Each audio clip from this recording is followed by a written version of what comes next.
कहाँ है सो नलिक दई? आवा आवा बैठा। क्या करत हस? ये जरा हाथ कुटत तो ना देखा था।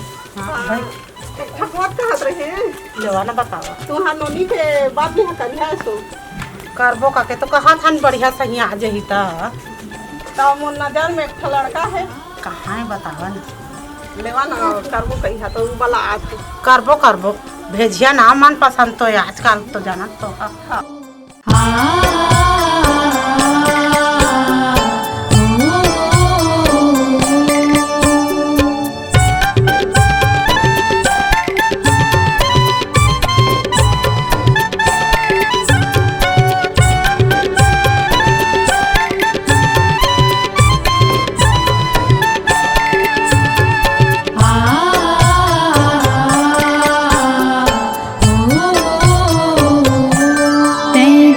चली देवे बेटी गोरे पर के दुआर तै तो चली देवे बेटी गोरे पर के दुआर कैसे जिए सकहो तोरे बिना मन लवे मार कैसे जिए सकहो तोरे बिना मन लवे मार।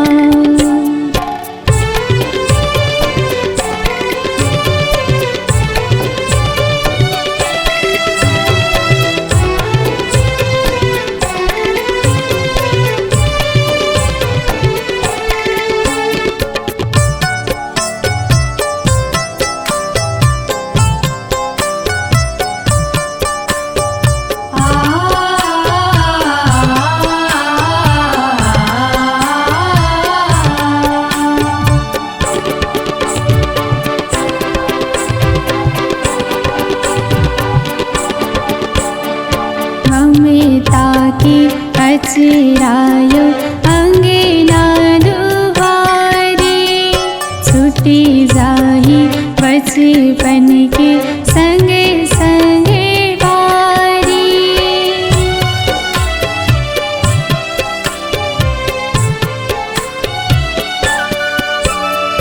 ममता की अचरायो अंगना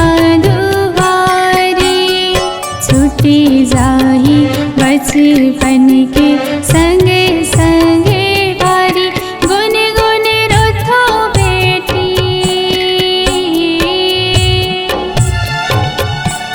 गुन गुन रोथो बेटी असे बन के धार तै तो चली देवे बेटी गोरे पर के दुआर तै तो चली देवे बेटी गोरे पर के दुआर।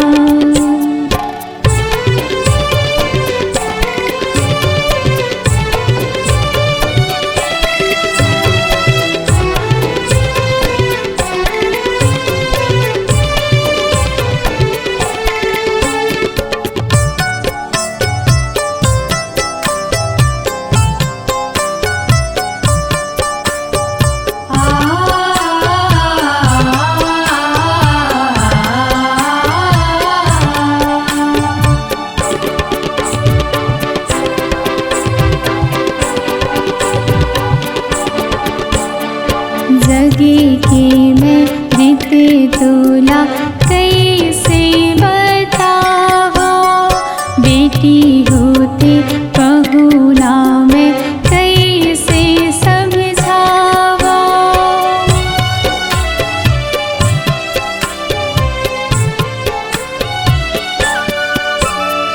जगे के मैं रीते तोला कैसे बतावा बेटी होते पहुना मैं कैसे समझावा ई हालत उहा ज्यादा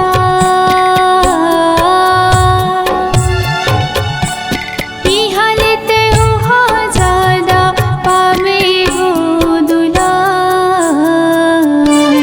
तै तो चली